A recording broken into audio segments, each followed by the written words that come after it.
자, 여러분들 안녕하십니까. 패더님께서 정말 오랜만에 다시 시들무에 찾아와 주셨습니다.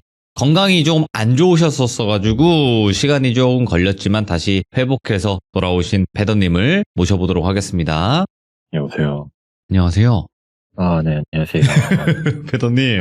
네. 아이고, 또 건강이 안 좋으셨어가지고 또 한동안 시들무에 오질 못하셨었어요.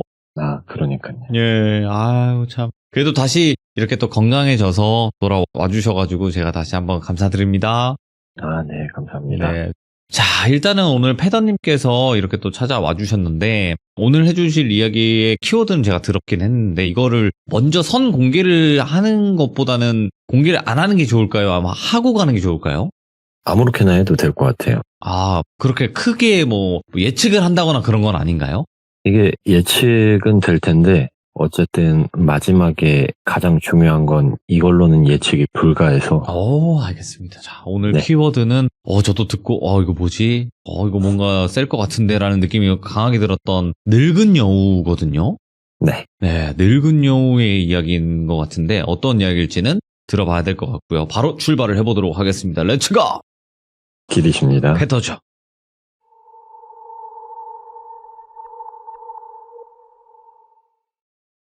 오늘 말씀드릴 이야기는 작년에 겪었던 일을 이야기해볼까 해요. 예.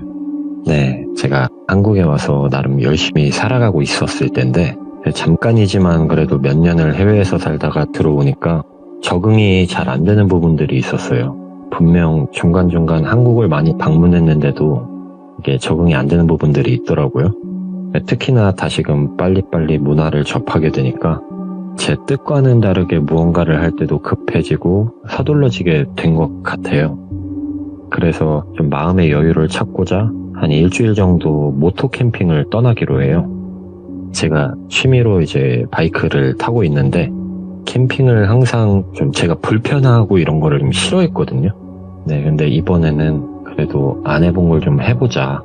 앞으로 이제 나이가 1살, 2살 더 먹을 텐데 내가 하기 싫어하는 것들을 더 자꾸 밀어내지 말고 좀 부딪혀서 한번 해보자 라고 생각을 해서 이제 예전부터 또 한 번쯤은 해보고 싶기도 했었고 아이들이 방학을 맞이해서 아내와 처갓집에 가기로 했었기에 그 스케줄에 맞춰 다녀오기로 하게 돼요. 서울에서 시작해가지고 지그재그로 내려가기를 원했었는데 그렇게 하기엔 일주일이라는 시간이 생각보다 짧더라고요. 그래서 계획을 다 갈아치워서 부산으로 가서 경상남도를 훑고 전라남도를 훑기로 계획을 세웠어요. 한국에 얼마나 더 있을지도 모를 일이고 또 요즘 대두되는 인구 고령화 문제로 인해서 점점 사라질 위기에 처해진 그 도시들이 많았어서 어쩌면 나중엔 기록으로 접할 수밖에 없는 상황이 생길 수도 있겠다 싶어서 천천히 시골 위주의 여행을 하기로 했어요. 부산에서 출발을 해서 양산, 밀양, 김해, 창원 등등 계획대로 쭉쭉 뻗어나가고 있었어요. 지금부터는 이제 특정 지역을 거론하지는 않겠습니다. 네, 그렇게 경남의 어느 조용한 도시를 여행 중이었어요. 보통 점심때쯤 밥을 먹으면 제가 그날 마무리를 할 도시를 정하고 텐트를 필 만한 곳을 대충 점집어두고 출발을 하는 편이라 그날도 여김없이 밥을 먹고 옆 도시로 이동을 했어요. 그리고 가는 길에 사진도 찍고 관광지에 들려서 관광도 하고 지나가다 길거리에 있는 카페에서 커피도 한잔하고 부릴 만한 여유는 다 부린 후에 생각했던 목적지로 이동을 하게 돼요. 네. 그 종착지는 산이 정말 많았어요.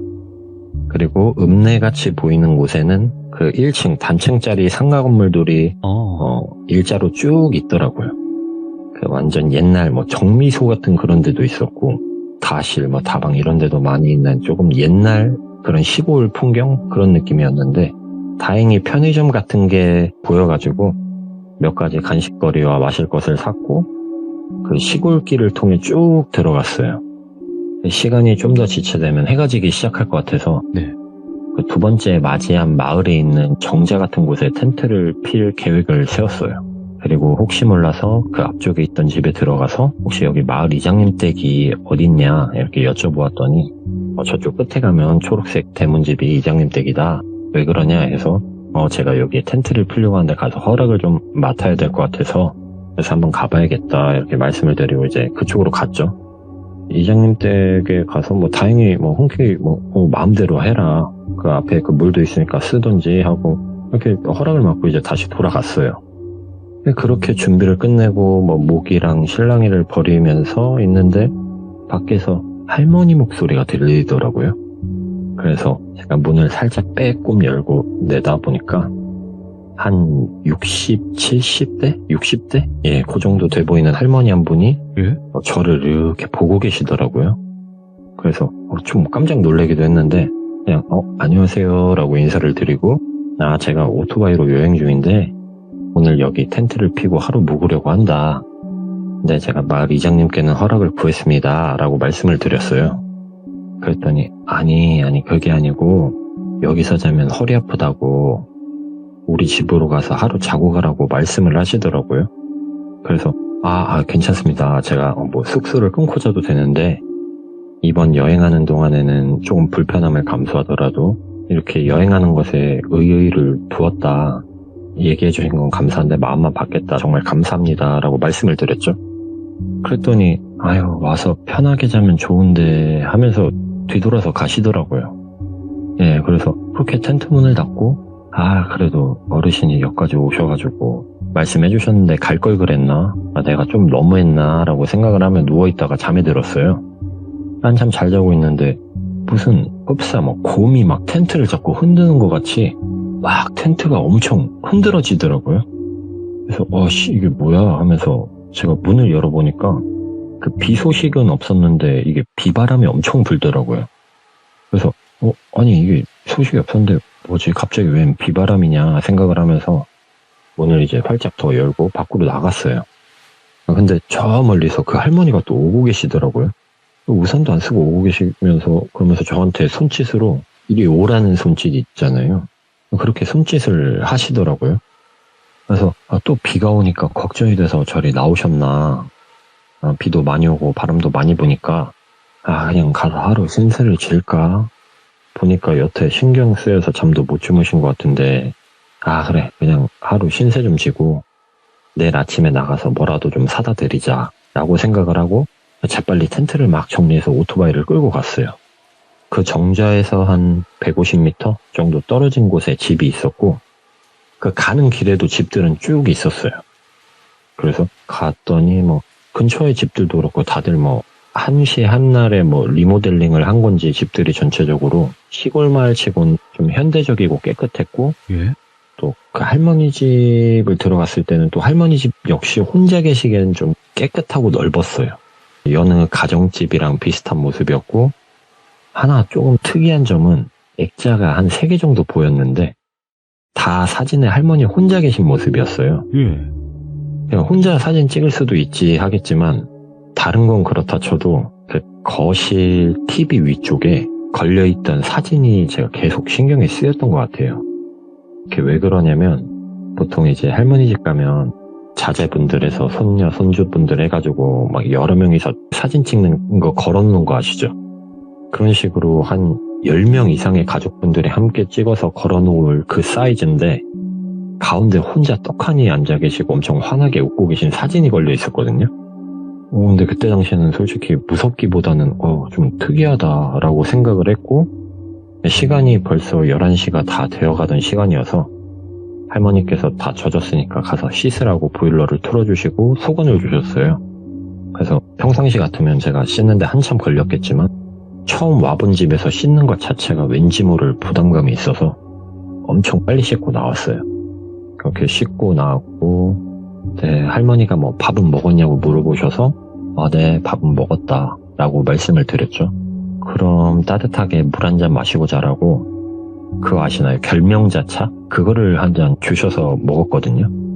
그 후에 제가 보내드린 그림 있잖아요. 거기에 방 2번으로 안내를 해주셨고 그 방 정면에는 큰 창이 보였고 그리고 그 우측에는 한 12자 정도 되는 장롱이 있었어요. 그리고 좌측에는 철봉기구, 벤치 같은 그런 운동기구들이 좀 있었고 그 사이에 이제 이불이 잘 펴져 있었어요. 겉옷들이 비에 조금 젖은 상태였어서 옷걸이에 걸어서 제가 창 쪽에 걸만한 데가 있어서 그쪽에 걸어놓고 뭐 보조 배터리들, 뭐 바디캠, 기타 충전이 필요한 것들을 충전기를 꽂아놓고 누웠어요. 그리고 따뜻한 물로 씻고 따뜻한 물도 한잔 했겠다. 따뜻한 방바닥에 등을 지지니까 예민한 저도 눈이 스르르 저절로 감길 정도로 노곤해지더라고요. 예, 그렇게 잘 자고 있었는데 뭐가 삐그덕 삐그덕 소리가 나더라고요. 그래서 뭐지? 하고 눈을 살짝 뜨고 앉아서 주위를 이렇게 둘러봤어요. 근데 뭐 아무것도 없더라고요. 그래서 뭐지? 잘못 들었나? 분명히 들었는데 싶어서 그냥 다시 누웠어요. 그리고 또 깊은 잠에 들려고 하면 삐그덕 삐그덕. 역시나 또 일어나서 보면 아무것도 없어요. 그래서 저는 할머니가 밤잠이 없으셔가지고 거실을 돌아다니시나 생각하고 그냥 누워서 자게 됐죠. 그렇게 이렇게 자다가 일어났을 때 그 문 옆에 시계가 있었는데 10시 20분을 가리키고 있더라고요. 근데 제가 여행 중에 항상 6시 30분에 일어났었거든요. 저는 알람 처음 딱 그 음이 들리자마자 일어나는 스타일인데 이 알람을 못 들었다는 것도 좀 이상했지만 그냥 와, 뭔 일이야 하고 자리에서 일어나려고 하는데 몸이 말을 듣지를 않더라고요. 그러니까 뭐 가위가 눌렸나 싶을 정도로 몸이 안 움직였어요. 그리고 이 손끝부터 뭐 발끝부터 이렇게 온몸에 막 쥐가 나기 시작하면서 막 극심한 통증이 오더라고요. 그래서 이게 뭐지 하다가 저도 모르게 그 진에 빠져서 잠이 들었어요. 또 그렇게 또 다시 눈을 감았다 떴을 때는 1시가 조금 넘은 시간이었고 그때는 다행히 좀 자리에 앉을 정도의 힘은 있더라고요. 근데 뭔가 몸에 문제가 생긴 것 같다라는 걸 느낄 정도로 몸이 좋질 않았어요. 그렇게 막 기진맥진해서 거실로 이렇게 갔더니 할머니가 안색이 왜 이리 안 좋냐며 밖에서 고생을 너무 해서 그런 건 아니냐고 아까 내가 몇 번을 깼는데 일어나질 못하더라. 우선 숭늉 좀 먹고 같이 병원 좀 가자고 몸이 안 좋으면 여기서 그냥 하루 더 자고 가라고 하시더라고요. 그래서 제가 괜찮다. 근데 숭늉은 챙겨주시면 감사히 먹고 가겠다. 앞으로의 일정도 있고 지금 이거 너무 민폐이다 말씀을 드렸지만 사실 오늘 어딘가로 이동하기에는 몸 상태가 너무 안 좋다는 걸 알고 있었어요. 그렇다 하더라도 여기에서 하루 더 있는 건 민폐다. 그리고 저 할머니께서 호의를 베푸시긴 하셨지만 마음속 한켠엔 불안한 마음을 갖고 계실 수도 있다고 생각을 했거든요. 그래서 나가서 바로 숙소를 잡고 뻗는 한이 있어도 여기를 떠나는 게 맞다라고 생각을 했죠. 그렇게 할머니의 도움을 받아 읍내에 있는 그 의원 같은 데 가서 진료를 받았고 제가 전날 땀을 너무 많이 흘리고 전해질 보충이 뭐 충분히 되지 않아서 그런 것 같다고 이제 수액을 한 대 주시더라고요. 그래서 뭐 맞고 나서는 확실히 이전보단 좋았는데 아직은 뭐 컨디션이 정상적이진 않더라고요. 그래서 할머니 댁에서 하루 더 묵기로 하게 돼요. 집에 도착했을 때는 5시가 조금 넘었던 시간이었고 할머니는 극구 사양했지만 제가 오는 길에 그래도 마트에 들리자 해서 거기서 제가 이것저것 장을 봐드렸거든요. 이때 당시 뭐 돈이 중요한 게 아니라 그래도 감사한 마음이 너무 컸었기에 좀 이것저것 쟁여놓고 드실 수 있는 양을 이렇게 장을 봐드렸어요. 그렇게 집에 와서 마당에서 뭐 고기도 구워 먹고 할머니께서 해주신 그 된장찌개부터 뭐 밑반찬들 뭐 정말 맛있게 많이 먹었던 것 같아요. 그리고 저녁에는 거실 소파에 앉아서 이런저런 뭐 이야기도 나누고 그러다 보니까 뭐 언제든지 놀러 와라. 뭐 애기들도 보고 싶으니까 가족들도 데려와라. 뭐 그런 이야기도 나눴고 그 할머니께 내일 새벽 일찍 출발해야 되니까 내일 일어나지 마시고 그냥 주무시라 말씀을 드렸죠. 그렇게 씻고 나왔을 땐 또 따뜻한 결명자차가 있었고 그걸 마시고 또 방에 들어와서 아침에 이제 바로 나갈 수 있게 채비를 맞춰놓고 잠에 들었어요. 근데 그렇게 자다가 뭔가 멍멍한 소리로 알람 소리가 들려왔었거든요.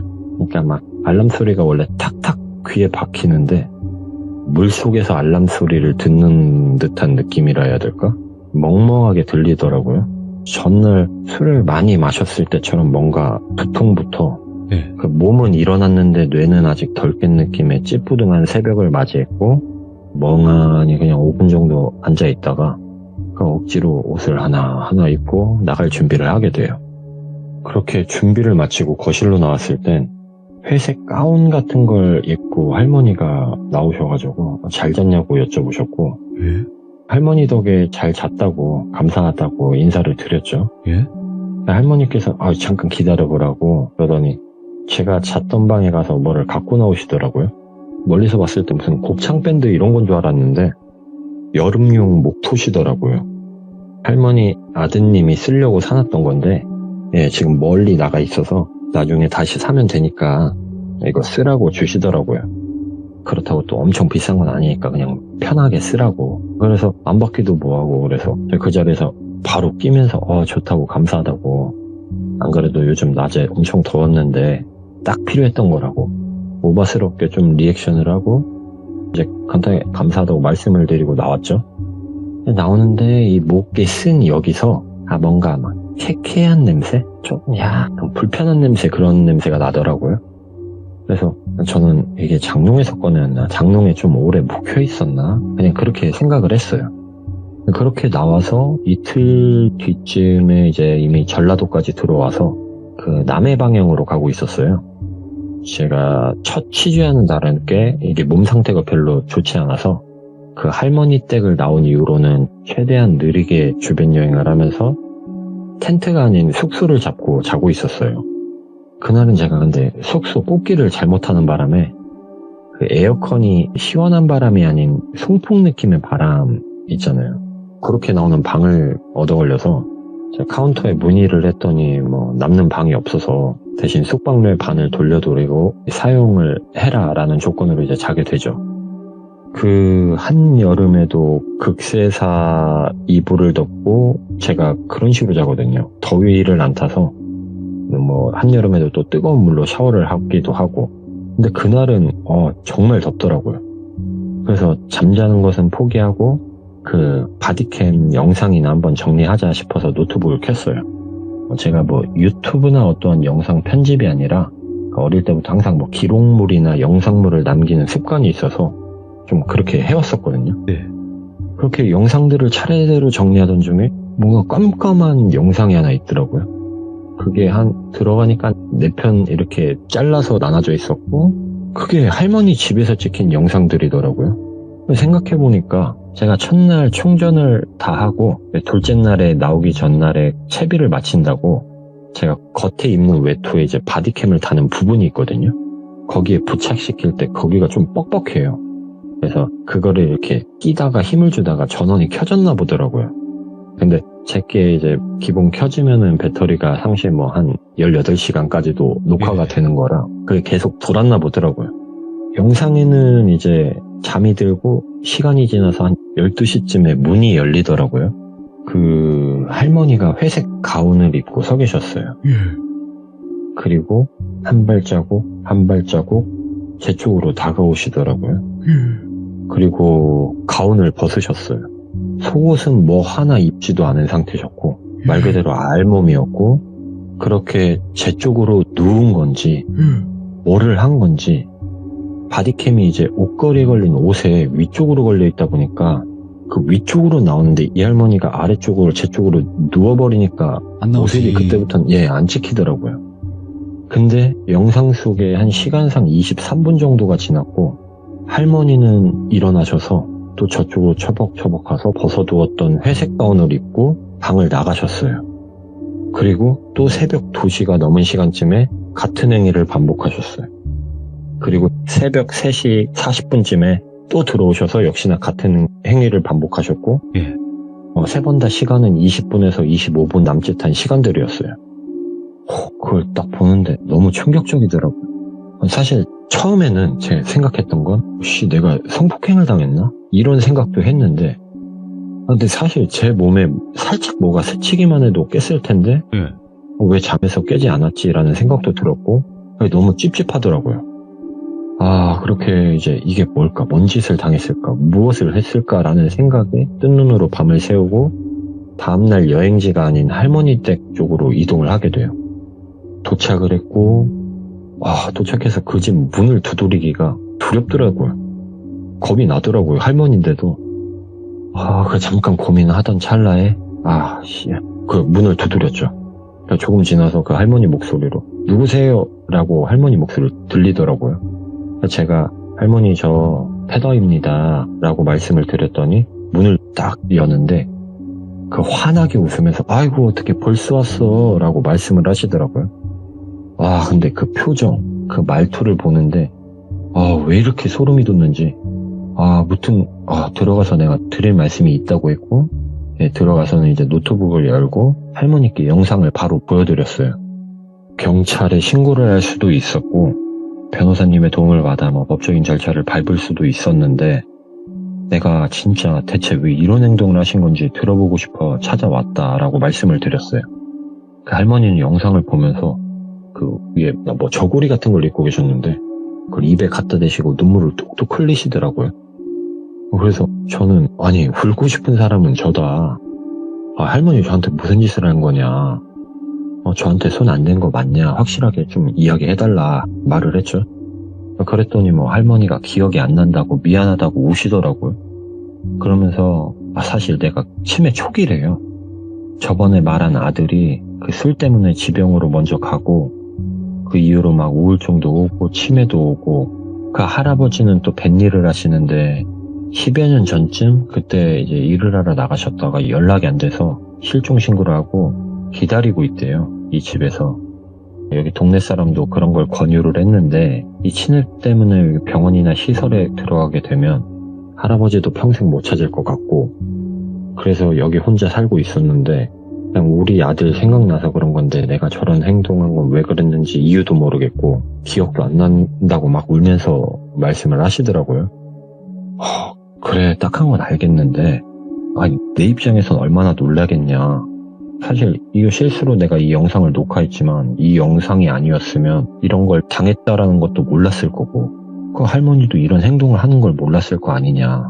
할머니는 어떻게 했으면 좋겠냐 라고 했더니 이 나이 먹고 내가 뭐하러 저런 상스러운 짓을 하겠냐. 미안하다고 용서해달라고 내가 치료 잘 받을 테니 제발 할머니 한번 살려준다 생각하고 용서해달라고 그러더라고요.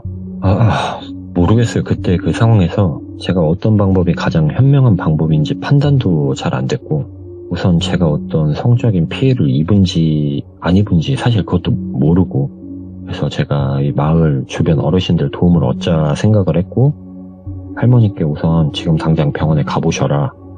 그래야 저도 그 후에 어떻게 해야 될지 생각을 해볼 수 있을 것 같다라고 말씀을 드렸어요.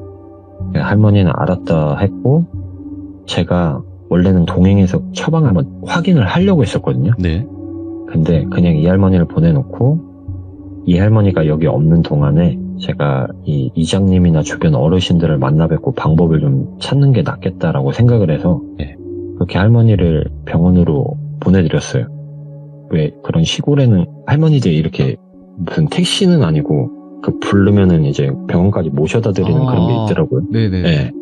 그래서 그렇게 하면은 병원으로 가겠지 싶어서 그렇게 했고 저는 곧장 이장님께 얼마 전에 정자에서 텐트를 치려고 이렇게 허락을 맡았던 사람입니다 라고 하면서 찾아뵙고 당연히 기억을 해주셔가지고 제가 있었던 일들을 상세히 말씀을 드렸어요.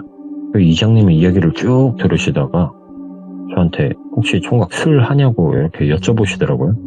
그래서 제가 술은 안 먹는다 라고 말씀을 드렸죠. 그랬더니 이장님이 막걸리 한 통을 이렇게 갖고 나오시더니 그 밥그릇에 따라서 벌컥벌컥 드시고는 말씀을 하시더라고요. 그 할머니가 치매라고 하더냐고. 그래서 예, 치매라고 말씀하셨다. 방금 병원으로 이동하셨다. 그냥 아직 진행이 많이 된 것 같진 않은데 저도 이제 관련된 업을 하고는 있는데 이야기를 들어보니 어느 정도 증상은 맞아 보인다.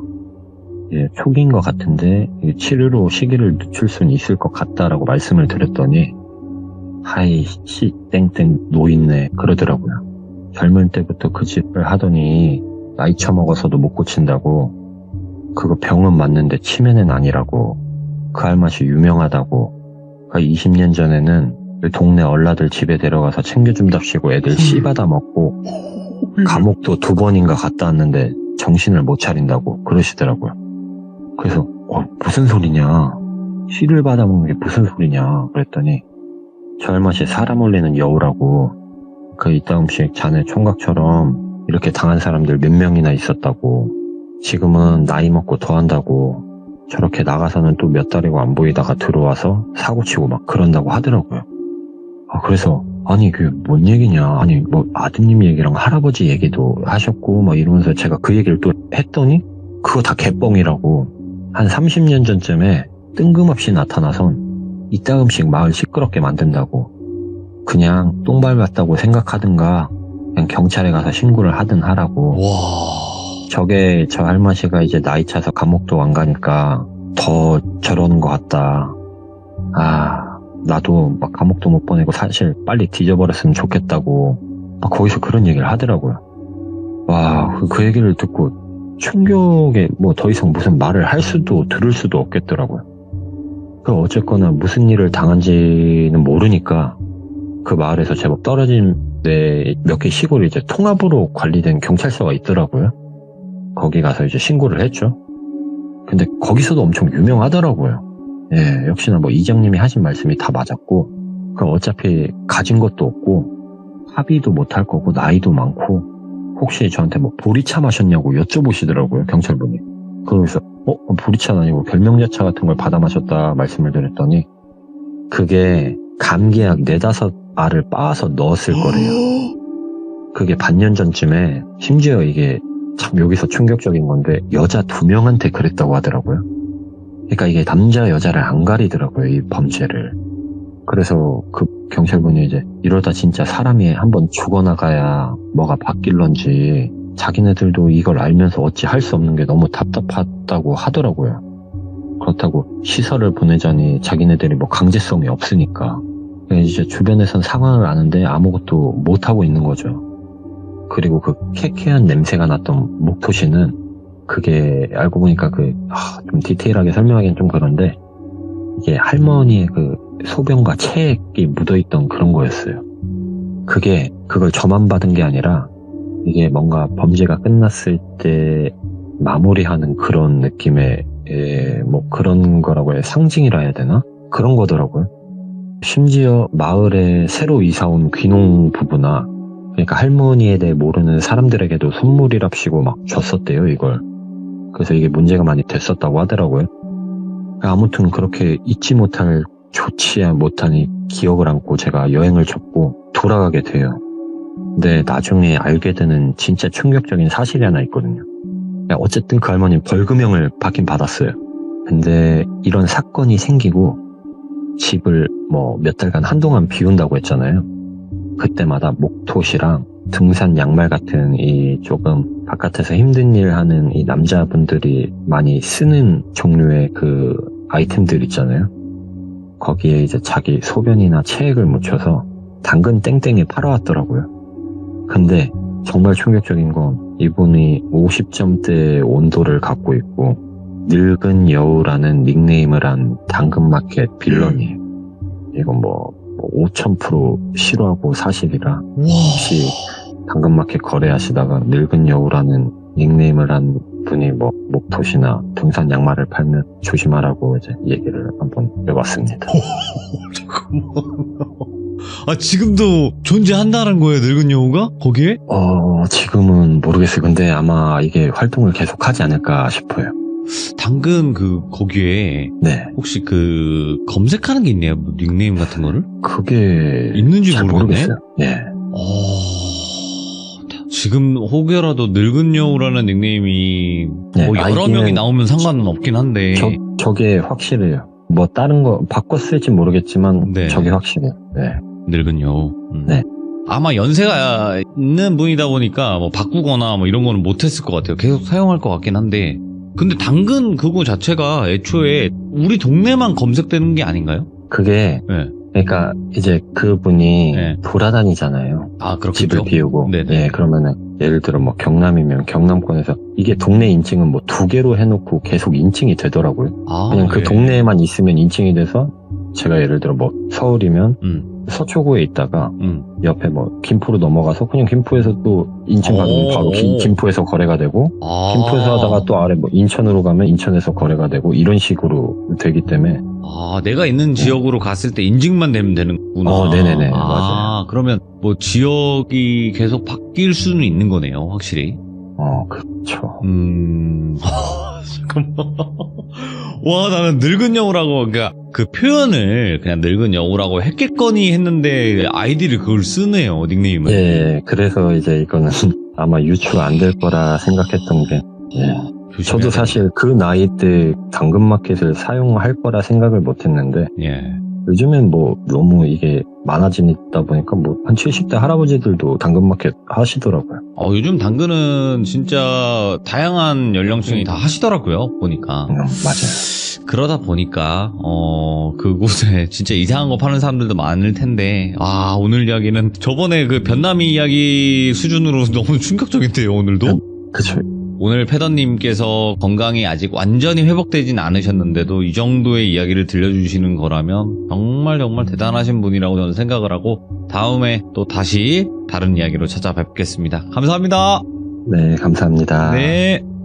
야, 이분 또 현실 공포 자체도 굉장히 소름 끼치는 분이기 때문에 진짜 무섭네요. 예. 저번에도 정말 또 무서운 그런 현실 공포 이야기를 들려주셨는데 오늘 또 패더님의 이야기, 사람이 무서운 이야기 잘 들었습니다. 감사합니다.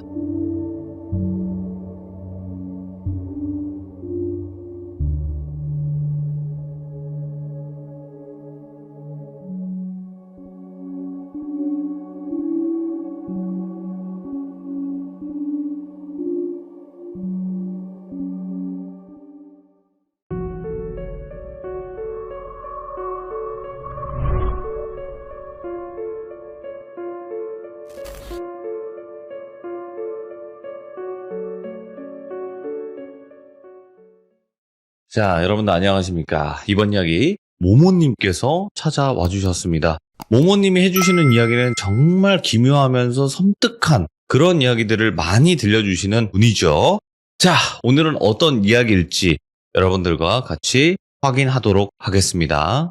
모모님. 네, 모모입니다. 아이고, 이 목소리입니다. 반갑습니다. 자, 일단은 오늘 모모님께서 찾아오셨고 오늘 해주실 이야기가 뭐 장르로 따지면 좀 어떨까요? 현실 공포고요. 예. 그리고 뭐 굳이 제목을 붙이자면 그곳에 가면입니다. 그곳에 가면. 예. 그리고 저와 참 소중한 인연이 된 그 청년이 네. 겪은 이야기고 그리고 이제 그 후에 그 청년한테 일말의 사건들을 다 들었던 이야기라서 네. 알겠습니다. 그러면 네. 바로 출발을 해보도록 할게요. 렛츠가 기리십니다. 모모예요.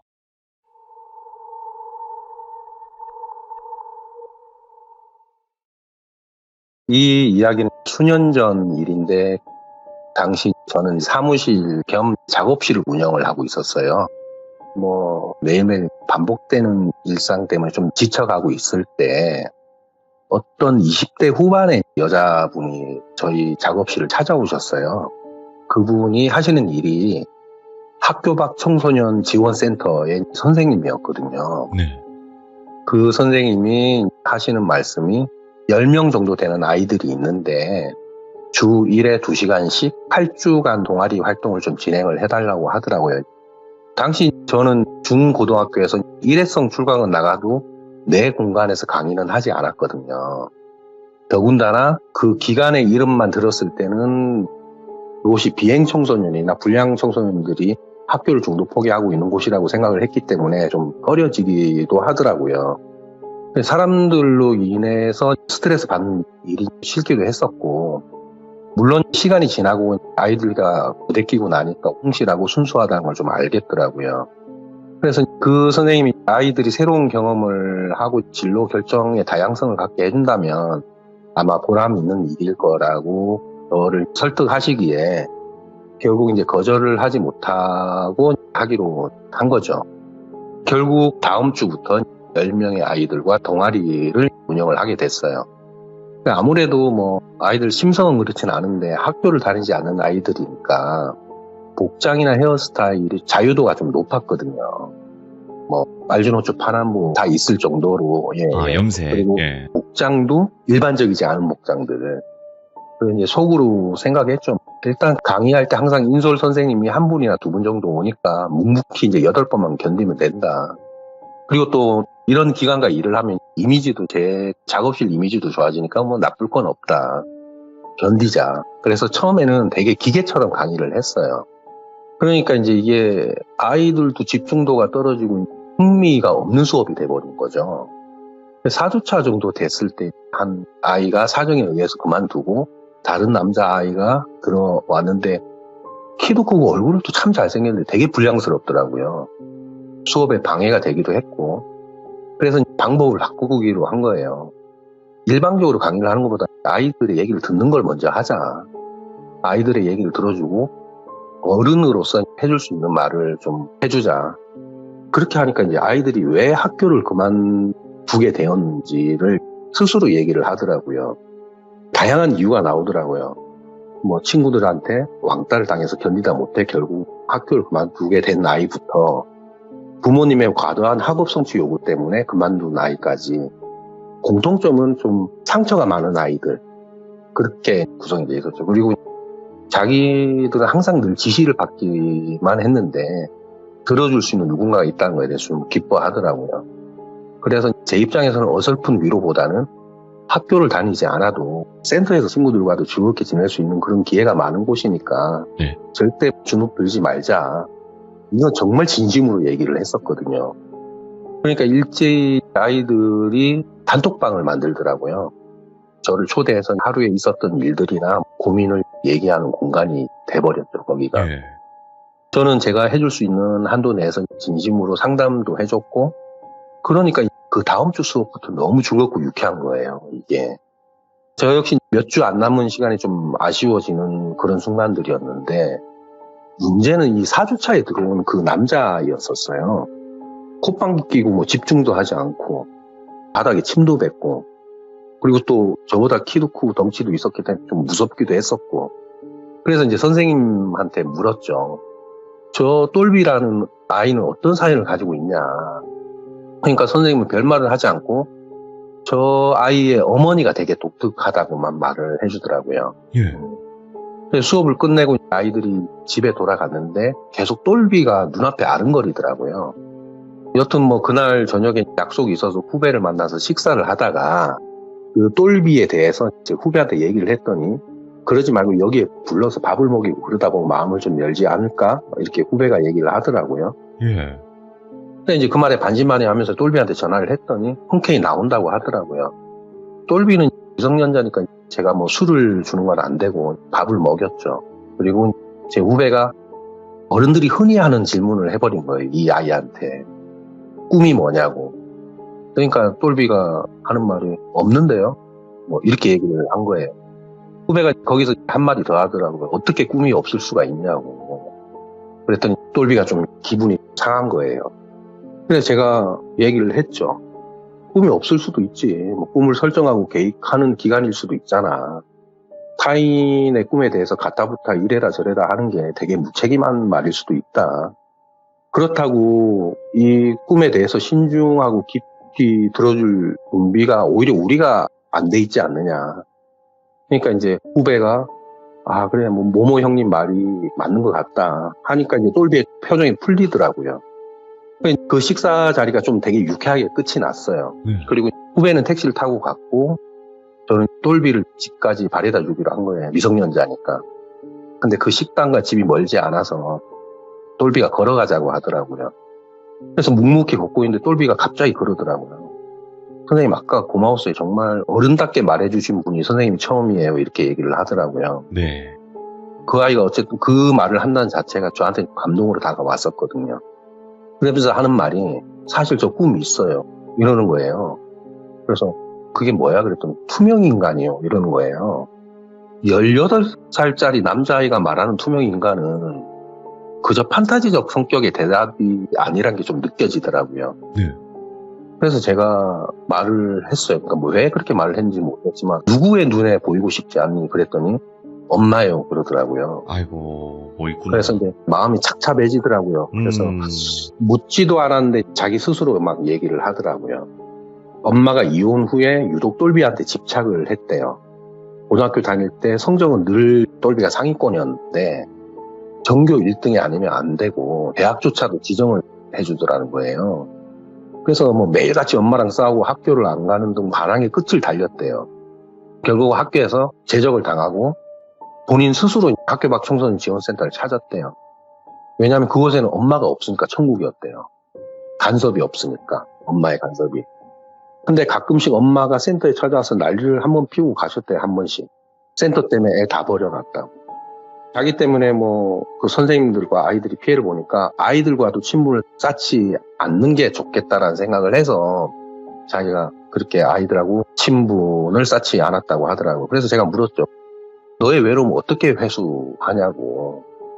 말하는 게 어려우면 뭐 타인의 얘기를 들어주는 거 하다 보면 서서히 입도 열린다. 그랬더니 제 말에 진심이 느껴졌는지 얘가 그 덩치 큰 아이가 울더라고요. 그러면서 하는 말이 선생님 고맙다. 앞으로 선생님이 하라는 대로 다 할게요. 그러기에 야 그렇다고 해서 내 말을 맹신도 하지 말고 무조건 듣지도 말고 다만 도움이 필요하면 얘기해라. 그러면 언제든지 힘 닿는 데까지 돕겠다.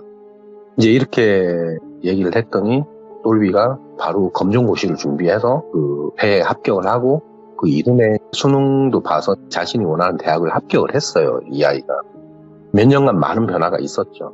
그리고 선생님들과 아이들의 관계도 너무 좋아졌고 그리고 군대도 스스로 해병대에 지원해서 갔는데 주말에는 휴대폰을 주잖아요. 군대에서. 주말에 저하고 메시지도 주고받고 시간이 지나서 얘가 이제 전역을 하고 제일 먼저 저를 찾아왔어요. 자기 엄마한테 먼저 안 가고 그것도 이제 진정한 남자가 돼서 왔더라고요. 대학은 휴학을 잠시 할 거고 돈을 벌 거라고 하더라고요. 그래야 독립을 할 수 있다고. 그래야지 엄마에게서 투명인간이 될 수가 있다고. 결국 똘비는 배 타는 일을 할 거라면서 남쪽 지방으로 떠났어요. 그리고 간간히 소식을 좀 전해오다가 뜸해지더라고요. 뭐 자기 생활이 있거나 아니면 뭐 일이 고돼서 그럴 수 있겠다 싶더라고요. 그러고 나서 6개월이 지났나요? 똘비가 전화가 왔어요. 좀 만나자고. 그러면 너 지금 이곳에 와 있냐 그랬더니 와 있다고. 그래서 만났죠. 이제는 이제 성이니까 술도 같이 한잔할 수 있는 나이니까 술을 한잔했죠. 근데 얘 모습이 되게 초췌하더라고요.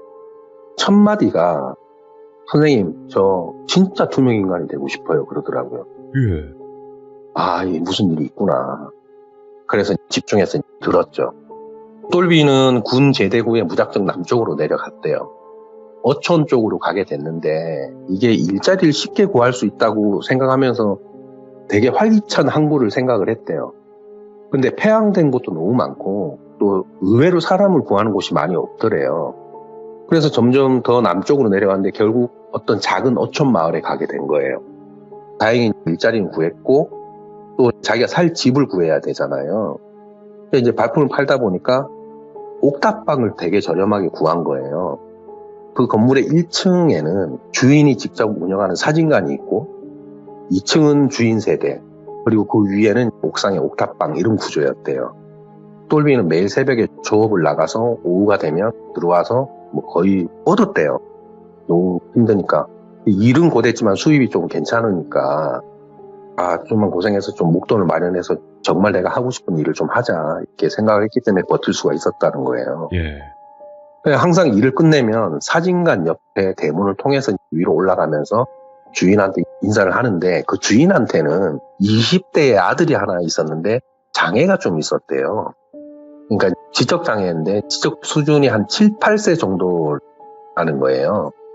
그리고 이제 신체 장애도 좀 있었대요. 그렇구나, 그럴 수 있구나. 뭐 많이 힘들겠네. 그냥 요 정도만 생각을 했는데 그러다가 이제 장마철이 됐는데 비도 많이 오고 풍랑 때문에 조업을 쉬는 게 좀 많이 있었대요. 위험하니까 조업을 못 나가니까. 그래서 돈을 벌어야 하는데 일을 못 나가게 되니까 되게 차질이 생기겠다라고 생각이 들 때쯤에 그 집 주인이 옥탑방에 찾아왔대요. 그러면서 이것저것 물으면서 뭐 학벌 이런 걸 물었대요. 그래서 자기가 솔직하게 얘기를 했더니 자기 아들 공부 좀 맡아달라고 하더래요. 일을 하고 와서 좀 힘이 들더라도 좀 한 시간씩만 좀 공부를 좀 봐줘라. 똘비는 생각했대요. 뭐 노는이 연불한다고. 결국 승낙을 했대요. 네. 근데 그 승낙을 한 그 계기가 돈도 있지만 외롭게 지내던 자신의 모습을 그 20대 장애가 있는 친구한테 보이더라는 거예요. 예.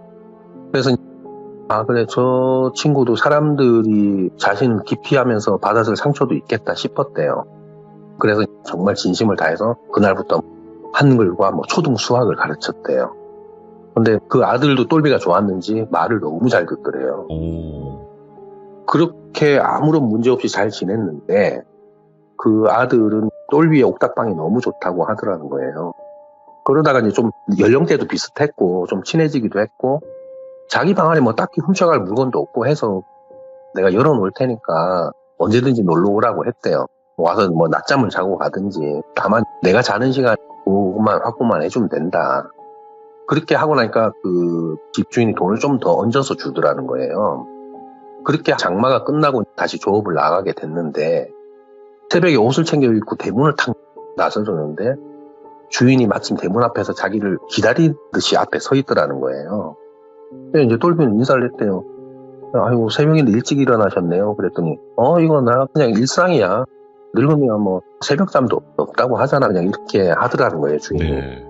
그러더니 그 새벽에 보통 새벽에는 어르신들 잘 안 움직이잖아요.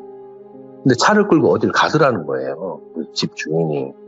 보통 조업 나갈 때 꼭두 새벽에 나가는데 그때 3시 반, 3시 뭐 이럴 때인데.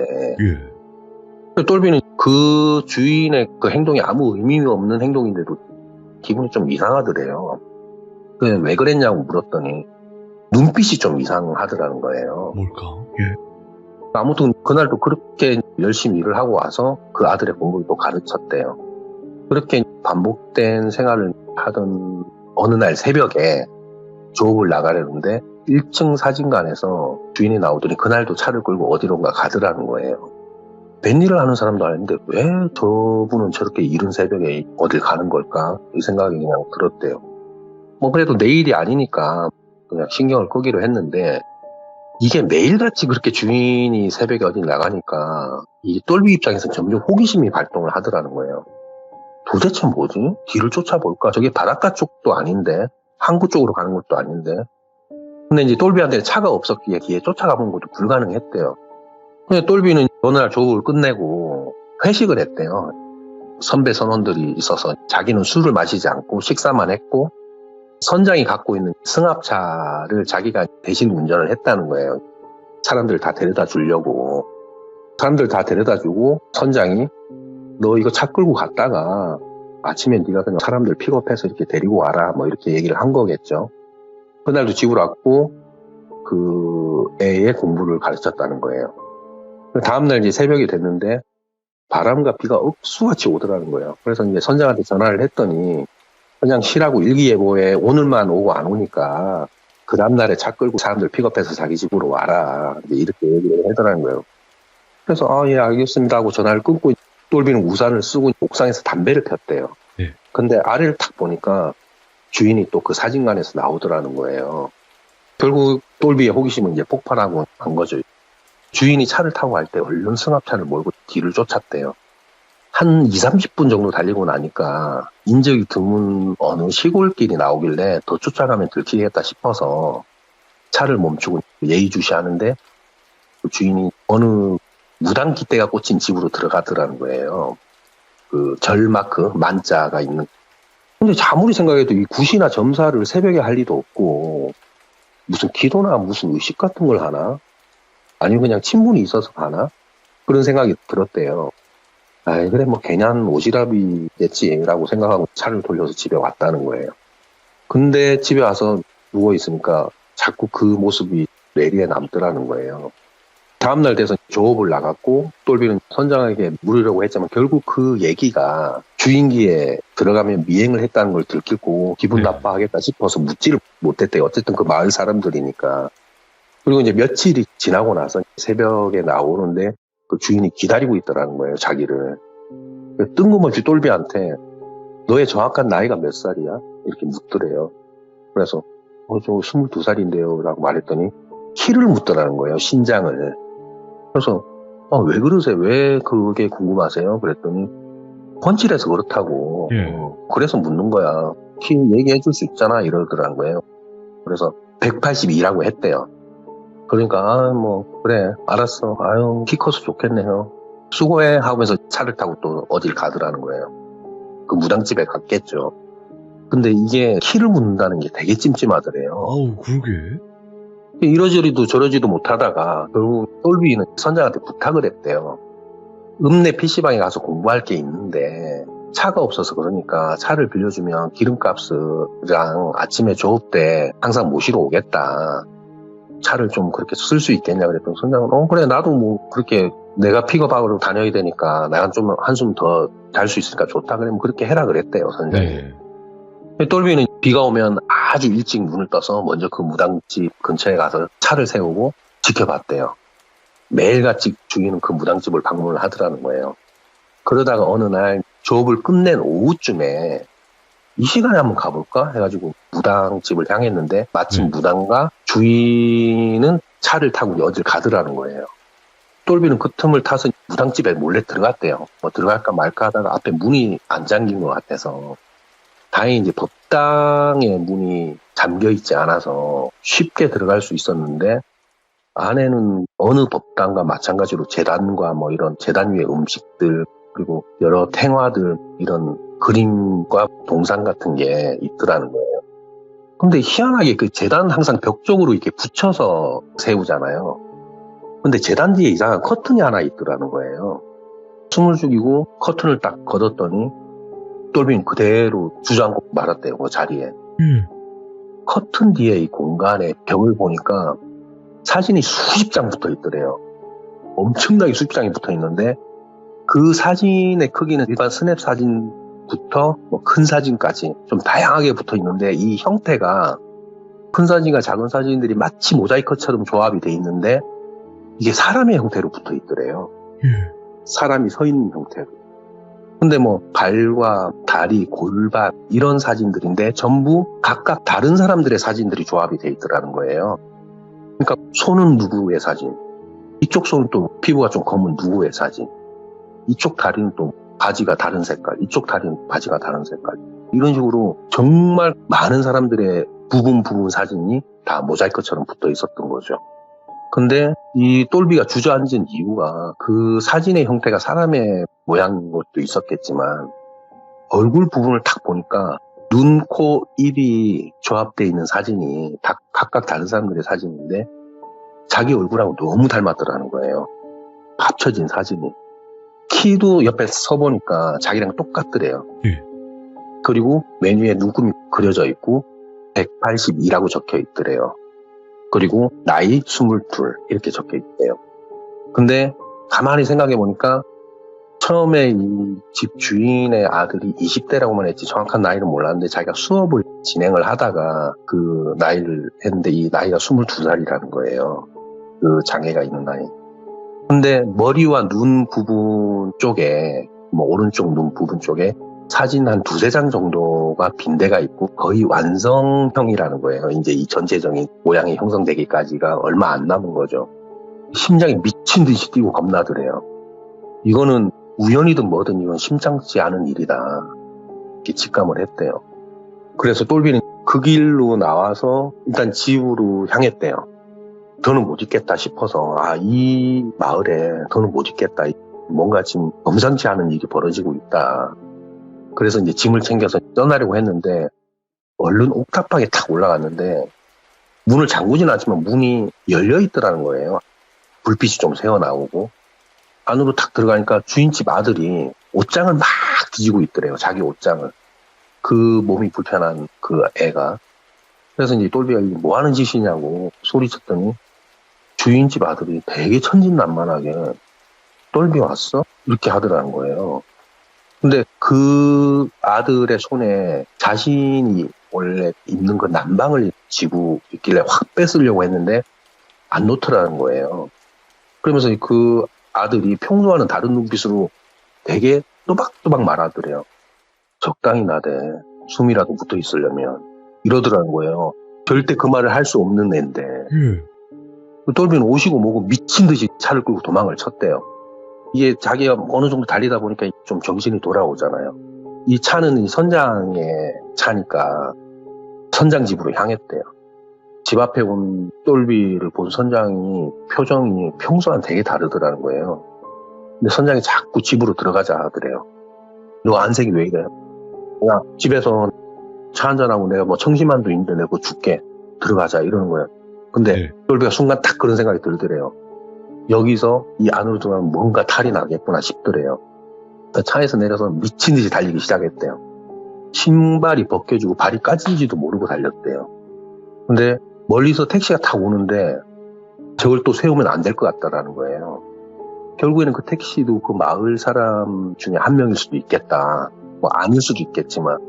근데 거기 마을에서 읍내까지 거리가 꽤 됐는데 이게 도로가로 걸으면 자기가 탈로 날까봐 누구한테 발각이 될까봐 신발도 날아가고 없고 거의 맨발인데 산 속으로 걸었대요.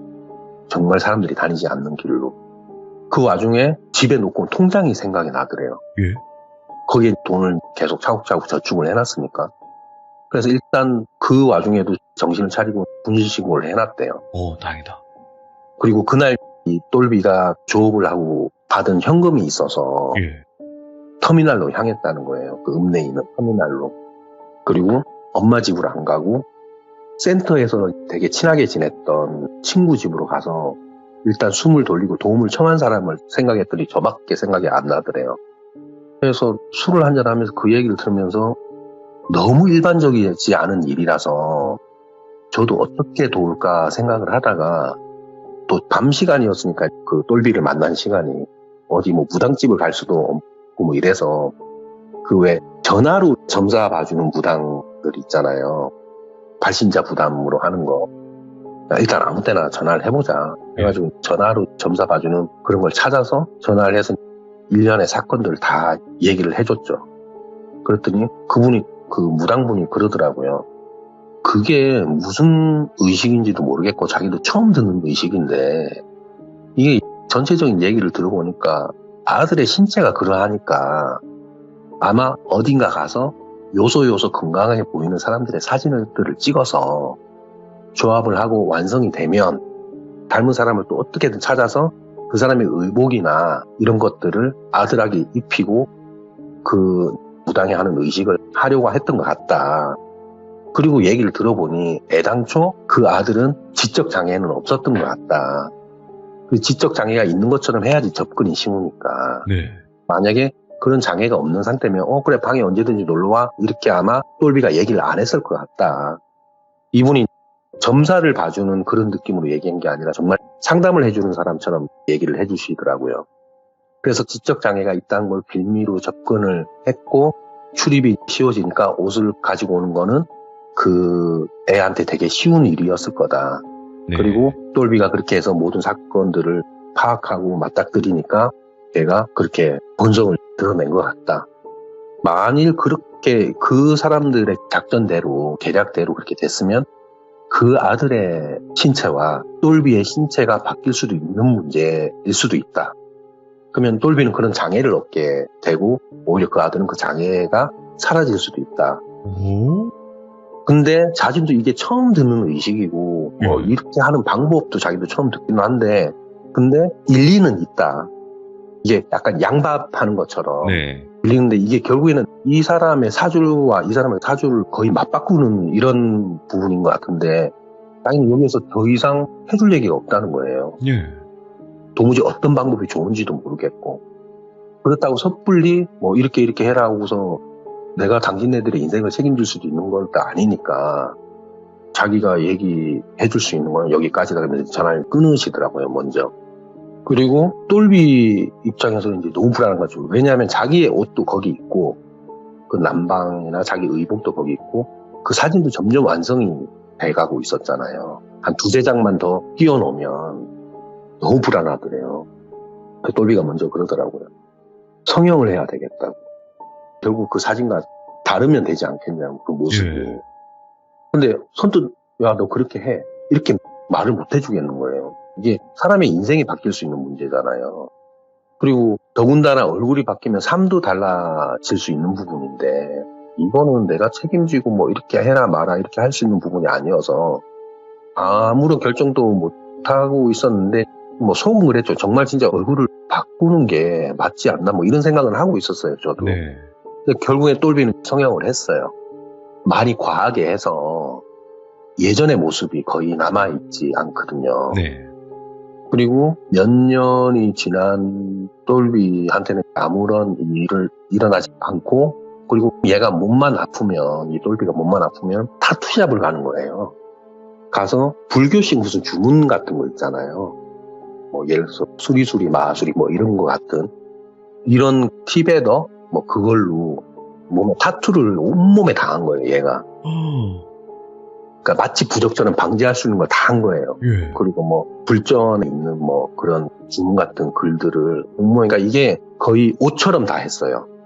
반팔 컷이라고 하나요? 뭐 그렇게 해가지고 뭐 다리에도 그러니까 이게 그런 상황들이 얘한테 뭐 성형이라는 그런 변화도 줬겠지만 또 온몸을 그렇게 다 막 타투로 휘감는 그런 것들을 한다는 게 좀 안타깝기도 하더라고요. 그게. 네. 그리고 나서 똘비의 입장은 저하고 있을 때가 마음이 제일 편하다는 거예요. 그래서 제가 이 얘기를 한 이유가 내가 이 얘기를 돌비 공부 라디오에 얘기를 할 건데 네.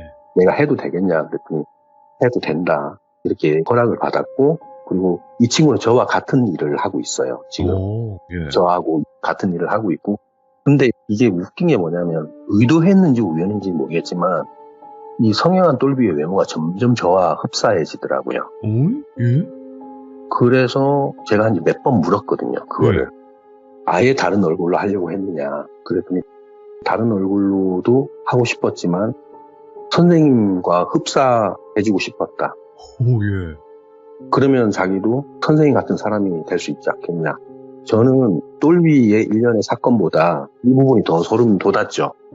근데 이게 뭐 무서운 것보다는 얘가 나를 롤모델로 하는 것 같으면 나는 더욱 책임감을 느끼기도 해야 하고 그리고 같이 통감하기도 해야 한다는 거죠. 그렇다고 지금 이 친구가 뭐 엄청 부담스러운 친구거나 그렇지 않고 오히려 설득을 해서 지금 똘비의 어머니에게 한동안 욕을 많이 먹게 돼서 얘가 온몸에 막 타투로 돼 있고 얼굴 성형도 네. 하고 그러니까 이게 내 영향이다.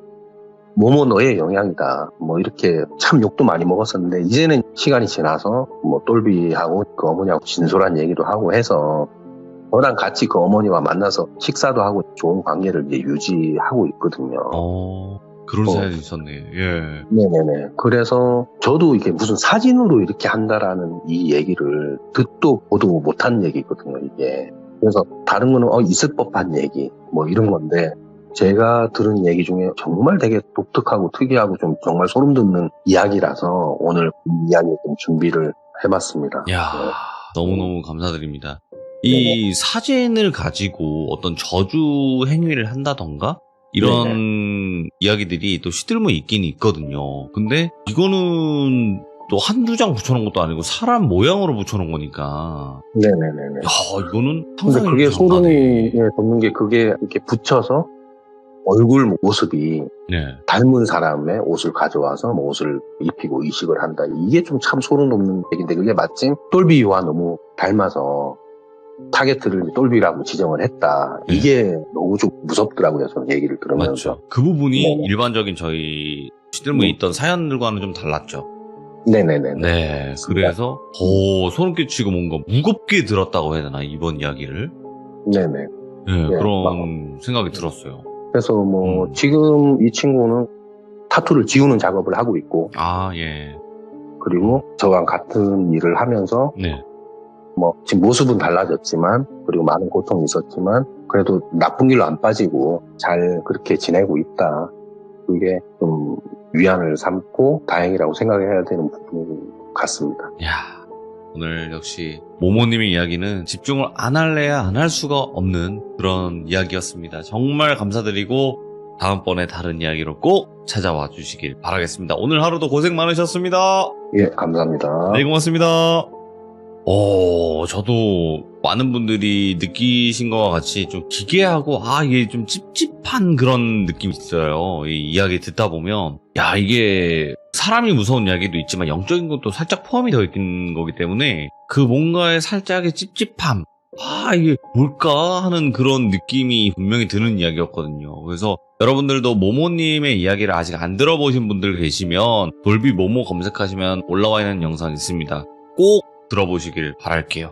시청해주신 모든 분들 감사드립니다. 고맙습니다.